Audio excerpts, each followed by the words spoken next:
Recording in progress. One of the challenges that we face is when we hit a plateau, when everything we do stops working and we think, okay, well, what do we need to change? I mean, that was one of the reasons I wrote Menu Pause, the 5 common dietary changes that I needed to make, and other things we need to look at when we hit that plateau. And it's very interesting that over our evolution of medicine, over my 30 years in medicine now, to see something called insulin sensitive diabetes, an insulin sensitive type of insulin resistance or or you're diabetic, you have high blood sugars even though you're insulin sensitive. It's really a confusing area of medicine, and I want to share with you someone who's been digging deep into the research around this to help herself, her clients, and other people when we hit that conundrum, like, what's going on, this doesn't seem right, you know, what's the underlying reason? And I think this is the time to have the discussion. So I'm bringing on Cynthia Thurlow, who's a nurse practitioner and an expert in intermittent fasting when it comes to women, women's health, as an advocate for women so we don't experience burnout, so we don't experience the challenges that take us down a road that, we're not living a life of joy and well-being. So I want to bring on today a dear friend of mine and a colleague and an amazing speaker and influencer and creator, and that is Cynthia Thurlow. So here we go. Recording in progress. Welcome, Cynthia, to the Girlfriend Doctor Show. It's good to have you back here. So good to be back, my friend. Always great to connect with you and connect with your listeners and followers. Well, we definitely have so many synergies, and my audience has loved your book on intermittent fasting transformation and everything that you're doing. We love your Instagram. I'm a big follower and fan.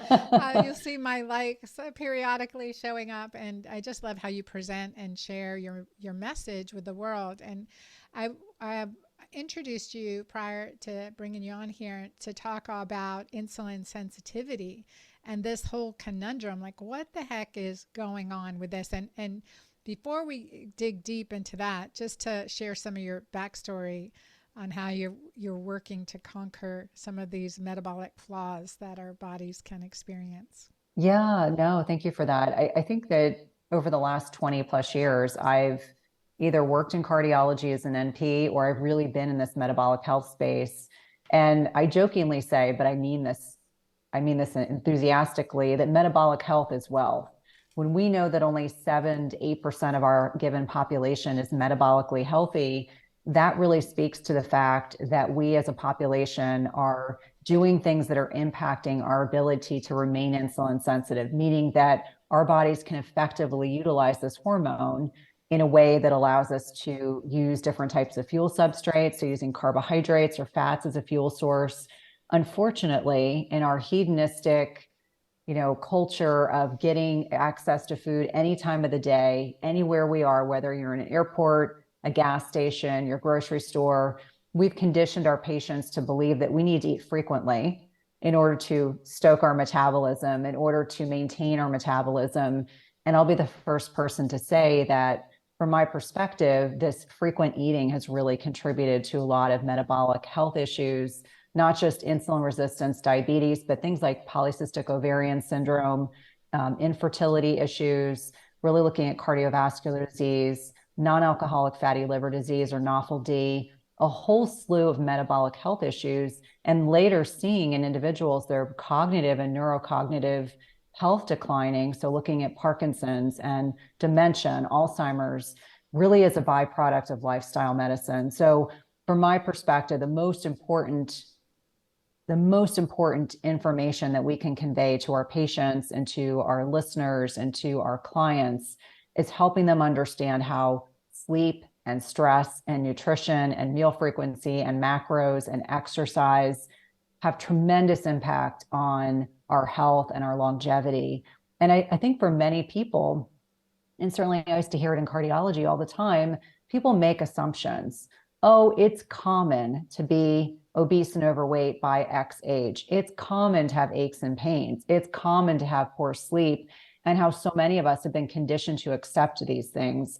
And I'll be the first person to say that does not have to be our destiny. So a lot of the work that I do is helping people understand the net impact of these lifestyle choices and how we can make better choices. I am the first person to say that you can't change everything all at once, but small changes in each one of those areas I've identified can have a tremendous impact.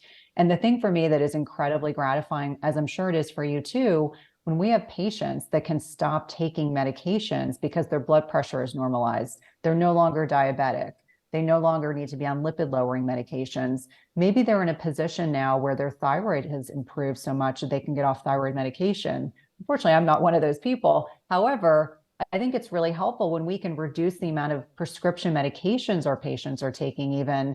And so that has allowed me over the past 20 years to really start the conversation, to be able to look at the research, to be able to present, at different talks and different medical conferences, talking about some of these subtleties that go on. And for me, it's incredibly gratifying when people can wake up in the morning and feel well rested. They have plenty of energy to devote to their loved ones. They're not falling asleep in the middle of the afternoon. They're able to feel vital. And, I know you and I speak to this a great deal that, especially as middle-aged women, wanting to feel as good on the outside as we do on the inside. And so really, really helpful to help people kind of reframe their expectations about the aging process and do it in a way that's very healthy. I'm never going to be someone that is going to speak from a position of saying, what's right for me may be right for every other person, but helping people kind of create customized ways to navigate the changes that their bodies are going through. I think that's so true. I mean, it's a collaboration. I would say it's a collaboration with our patients, and through, I've said 30 years in medicine now, right? So I've been at the 30 years. And one of the things that I recognized is that the prescription medications that we would give our patients didn't necessarily make them feel better. In fact, usually made them feel worse. And while their numbers may have improved, whether it was cholesterol or blood pressure, they didn't feel better. And practicing lifestyle medicine, working through what I call the keto-green detox and hormone replenishment, methods, that then they feel great because our spirit doesn't age. Our spirit is ageless. And then we can keep our body in line with our spirit.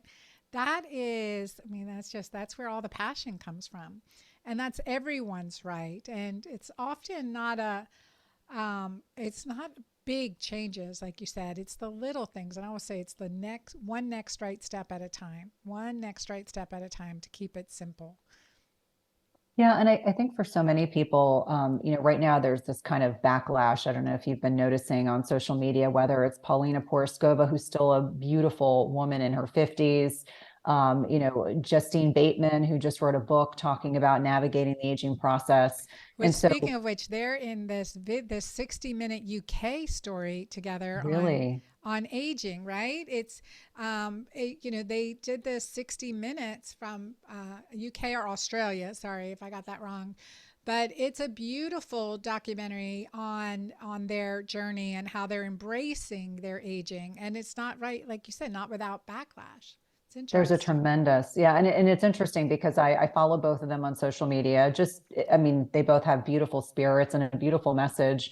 And I think for each one of us, we have to decide how we're going to navigate the aging process. For those that decide that they don't want to do Botox and fillers and things like that, that's a choice and there's no judgment. And for the people that do choose to do those things, and for self-reflection, I think it's fair for me to say I do Botox, mostly to kind of keep this wonky lid up a little bit. But with that being said, I think whatever choices we're making, we can all agree that each one of us has the ability to make the choice that is a reflection of what we want to be, which allows for us to be fully authentic.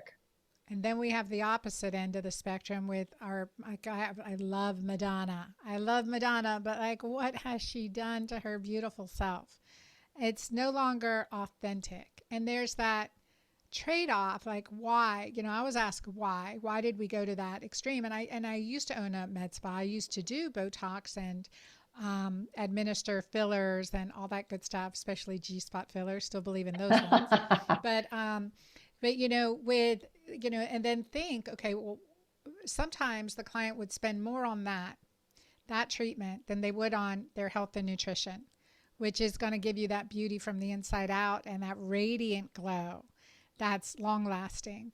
And so, and then I looked at Botox as an adjuvant, not to argue yay or nay, and there's some definitely safer ones than others, but as an adjuvant, like potentially affecting the immune system. And I think, like, for me, it was, now it's probably 8 years since I've done any Botox or filler on myself. But with that said, just because I want to recognize my smile lines and my laugh lines, I want to have my expression. I'm raising a granddaughter. I want her to see my expression. I know that those visual cues are innately wired within us, and when we take those away, that changes that ability to connect. And we talked about before, like, I'm all about connection. I want to have that connection.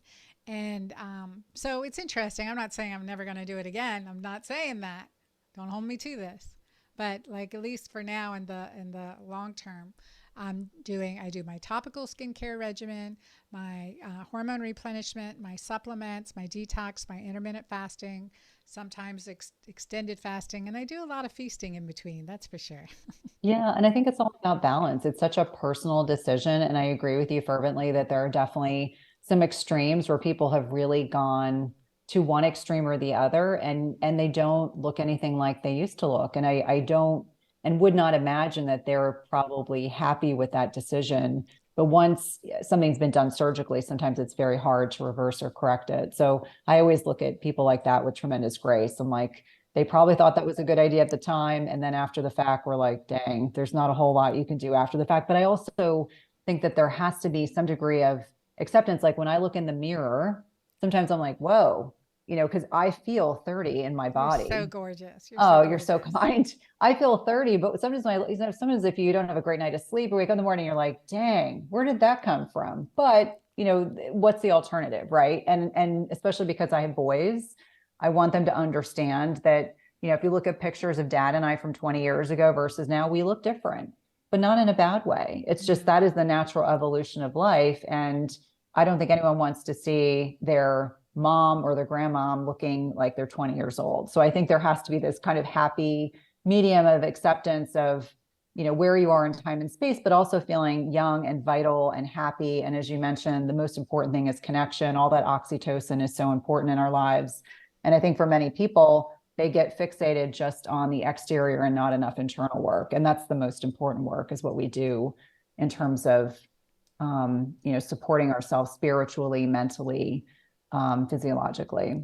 It's so true. And I think that the big thing is, like, if we're consider ourselves energetic beings, right?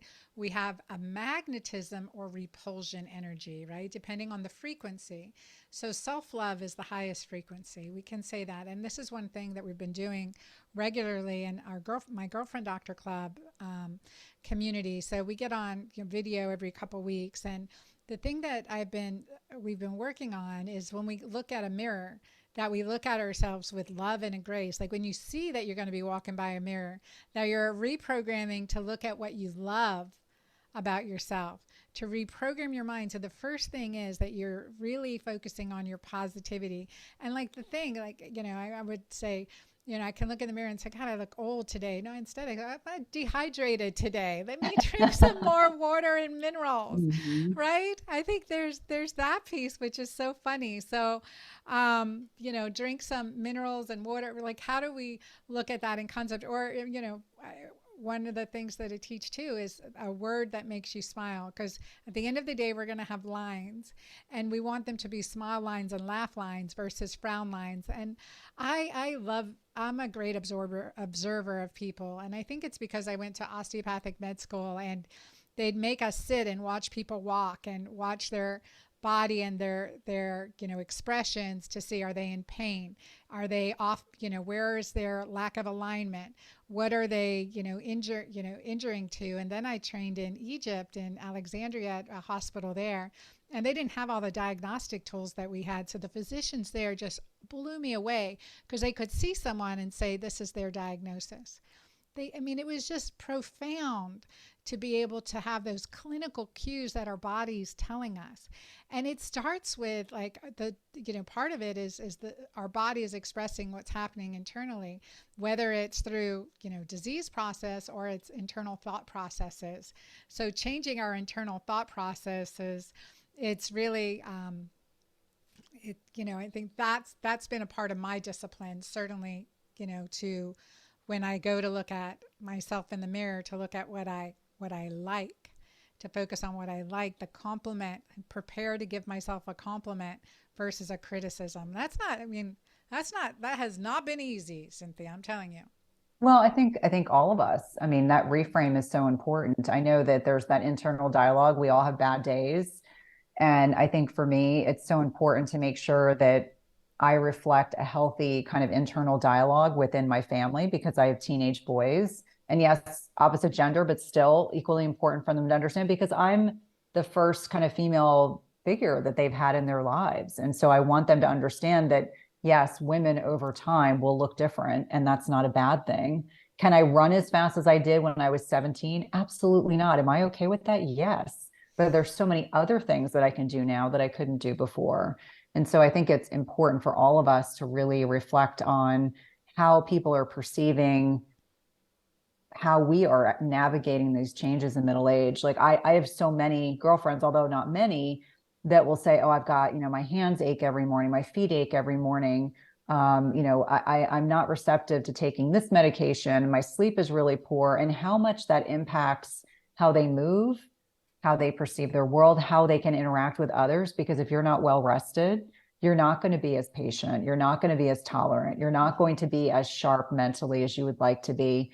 And for me, I always say with boys, it's like, I have to keep up with them. Like, I don't ever want to be that person that's sidelined because I've got a sore joint. I'm always doing the things to make sure I can keep up with them, whatever stage of life they're in. And so it's kind of exciting now, especially because they're teenagers, they're bigger than me. They take great, pride in the fact they're taller than me. They weigh more than me. Just seeing how our interactions with one another change, week to week. And even with my husband, who is trying desperately to remain as fast as them. He was a college lacrosse player. So he's in his mind, he's always like, once you have an athlete, they're always an athlete. And so he's innately competitive with the kids, but it's fun to watch that because we're all young at heart. That's what we want. We want to remain young at heart. Ah, so true. So true. Well, you've been working in the the intermittent fasting space, and we've talked about this on a prior podcast and your book. And I love everything that you share. One of the things that you've been digging into recently is to switch the completely switching the conversation, but I'm like, I want to get to this insulin sensitivity in the diabetic patient. Like, what the heck is going on here? Why is this happening? Yeah, it's really interesting to me. So I spoke at a medical conference in February, and it was talking about the insulin sensitive obese or overweight patient. And I think for so many of us as providers, we make assumptions. We assume if someone's overweight or someone is obese, that they must be insulin resistant. That's not actually the case. And so when you look at the research, of which there's not a lot, but if you look at the research, younger women and men are going to remain, even in an obese or overweight state, they're more likely to be insulin sensitive. Women, unfortunately, once they transition into perimenopause, we both know those hormonal changes, especially with estrogen. Estrogen is one of our major insulin sensitizing hormones, but that loss of estrogen, we generally are becoming more insulin resistant. The other things to really think about is visceral adiposity. So we start to think about, where are we carrying body fat? Women sometimes hate the fact they carry visceral adiposity. Yes, So I'm going to body fat around our organs. Yeah, around our major organs, which is, the apple shape is not as helpful as the pear shape. So I have the pear shape. I always say, thank you, God, for giving me my weight behind me where I don't see it all the time. Well, weight in our thighs, our buttocks, and our hips is actually protective. It's the weight that we carry around our visceral organs. So our major organs, stomach, heart, etc., that can be detrimental. And we know that can be much more inflammatory types of adipose tissue or fat tissue. Also important in terms of looking at, do we have infiltration of fat in our livers? Really important. So I think for many years, especially when I was a newbie nurse and a newbie nurse practitioner, we called it NASH, non-alcoholic steatotic hepatic disease. Now it's called non-alcoholic fatty liver disease. So this fat infiltration of the liver, if it's very mild, you are more likely to be insulin sensitive, even if you're obese or overweight. But the people that have significant infiltration of fat in their liver. So let me back up a little bit and explain. So our body has a finite amount of resources for stored sugar in the body. So skeletal muscle, we can also store glycogen in our livers. But when we have gotten to a point where we filled those tanks, so think of it as a gas tank. So specific to each skeletal muscle, specific to our livers, when we've gotten to a threshold in which we have no more ability to store sugar, our body will produce more triglycerides. And so this is when, sometimes I had a lot of patients in cardiology, they had high triglycerides, low HDL. It was very common to see that. And the first thing we would talk to them about was about their diet, because it's a lot of those processed carbohydrates that will drive high triglycerides, low HDL, but it can also be this loss of insulin sensitivity. So if you are an individual that is concerned about whether or not you are insulin sensitive, the easiest things that you can do is check a fasting insulin. In some instances, there are providers that are now doing abdominal ultrasounds to look specifically at the liver, doing a DEXA scan to see the body composition. So how much muscle tissue, how much fat tissue do you have on your body? And so when I was looking at the literature, the big things that popped out that there were the biggest prognostic indicators was number one, what your liver looked like. Number two, what life stage, particularly a woman is in, and women that were younger. So I would say 45 and under, average age of menopause here in the United States is 51. Women, until they go through menopause, are at less likelihood to be insulin resistant. That doesn't mean that's the case for everyone.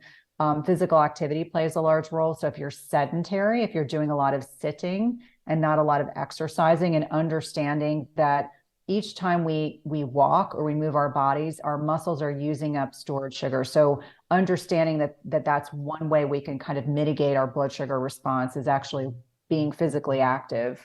Lifting weights is also helpful. But those were the biggest indicators, the biggest prognostic indicators of whether someone would go on to develop insulin resistance. Now, I spoke at the very beginning talking about metabolic flexibility. How many people in the United States are still insulin sensitive? It's a very small percentage of the population. It's about 7 to 8%. So more often than not, this is a very small subset of the population. Interestingly enough, there was one small study that I looked at that was looking with people that were morbidly obese. So people that have a BMI somewhere between 35 and to 40 or greater. There were a small amount of people that actually were still insulin sensitive. But again, it really goes back to how are they carrying their excess body weight and fat tissue. If it's on your hips, your thighs, your buttocks, it is much better for you than if you're carrying it around your middle.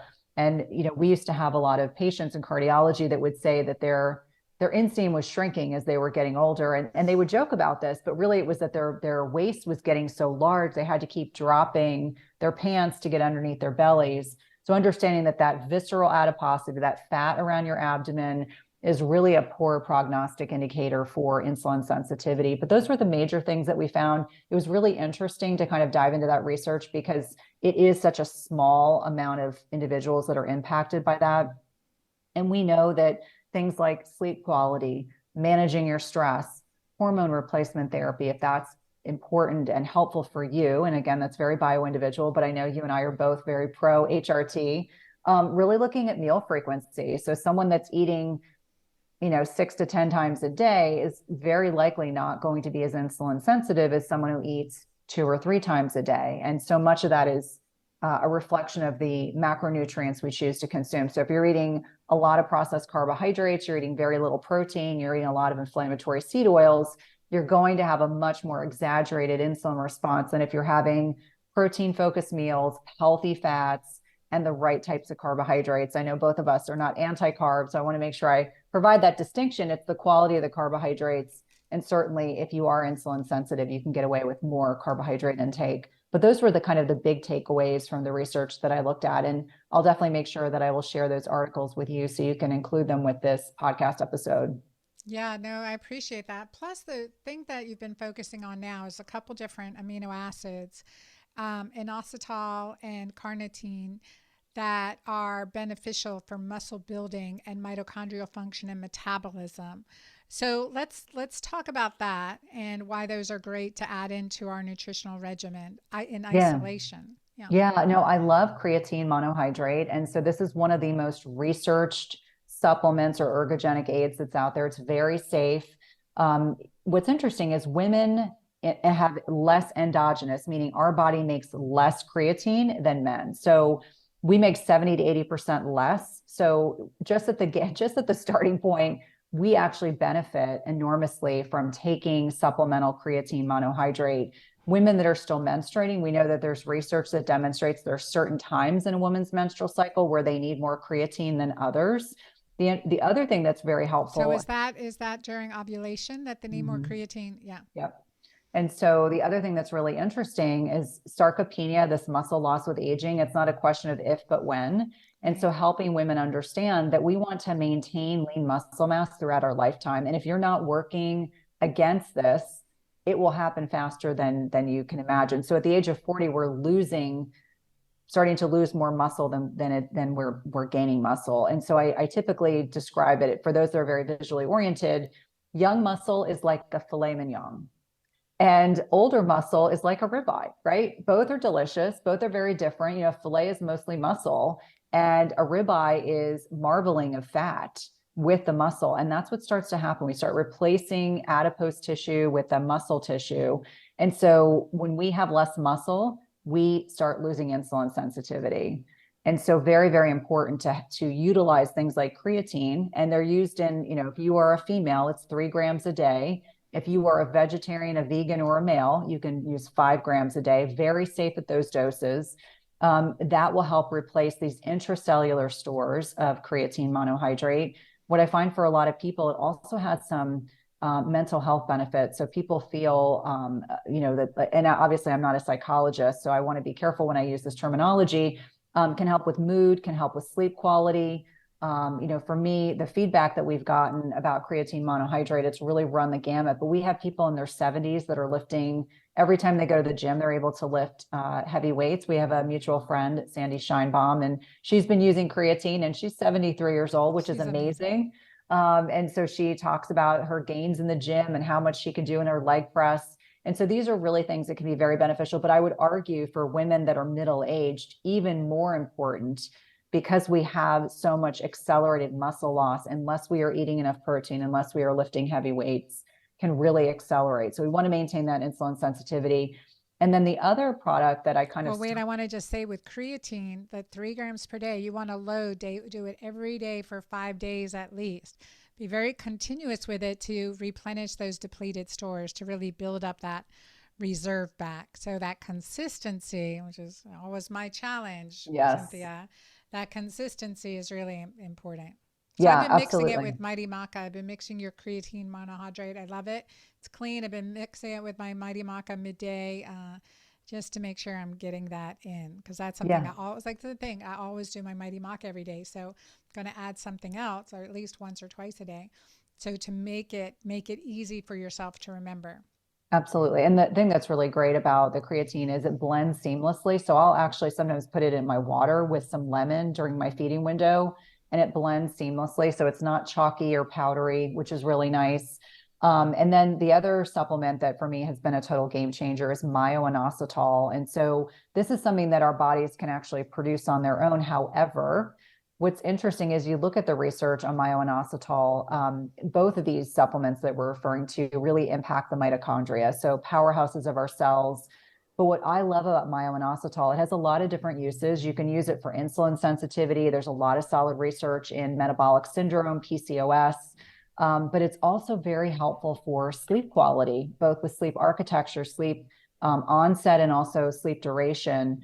And for me, it was the one supplement that allowed my sleep quality to improve tremendously. And I'll give everyone an example. I have an Oura ring. I track my metrics. Tracking my metrics, because I'm a data nerd, is one of my favorite things that I do.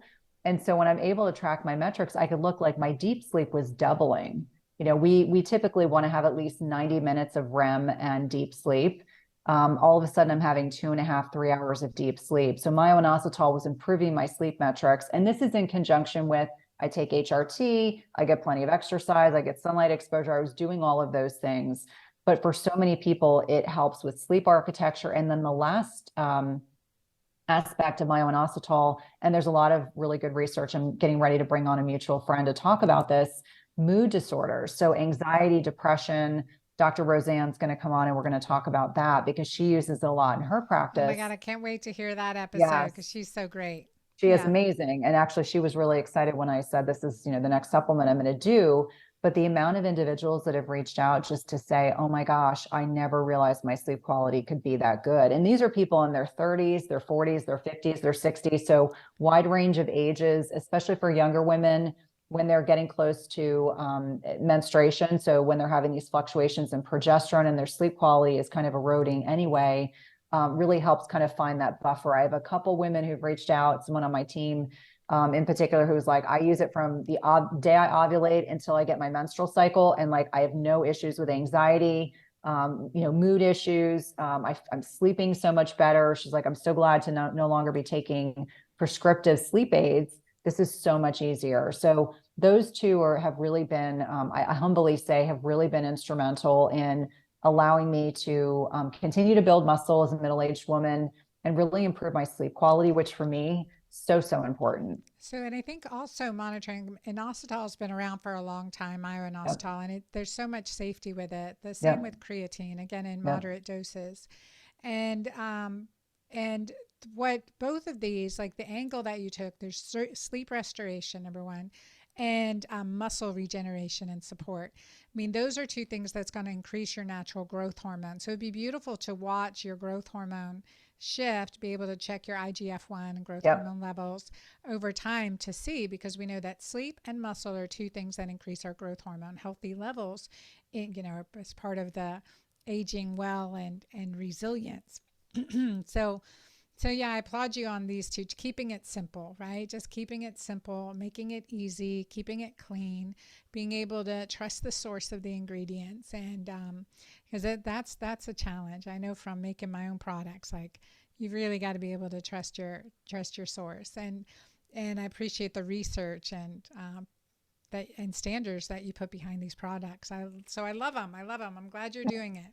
Thank Yeah. you. Thank you. And I would just And add with sleep. I'm always like with the magnesium L-threonate and supporting herbs, as well as my chili pad bed. I think it's called something different now, Sleep Me or whatever. But oh my God, that is like the best thing.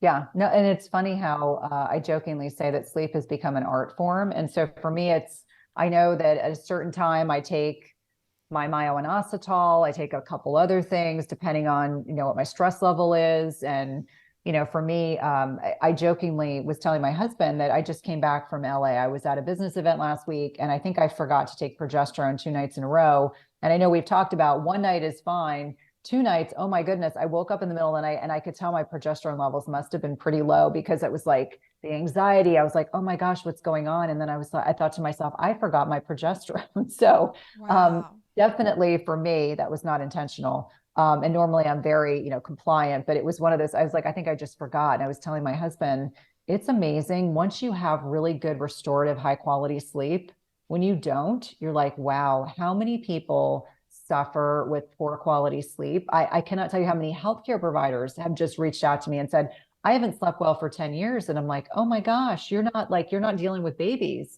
You have grown children and 10 years into menopause. And these are nurses, sometimes PAs, doctors that will reach out and just kind of tell me this is just what they've gotten accustomed to. And you wonder why they're inflamed, why they're dealing with insulin resistance, why they're not able to deal with the cumulative stress that they're experiencing day to day. And a lot of it has to do with not having that restorative time sleeping. Yeah, and back to what we started talking about, beauty, right? Sleep Mm-hmm. is beauty sleep. And we used to say in the med spa, this procedure will make it look like you got a good night's sleep. And then I'd be like, why don't we just get a good night's sleep, right? Let's Yep. just focus on getting that good night's sleep.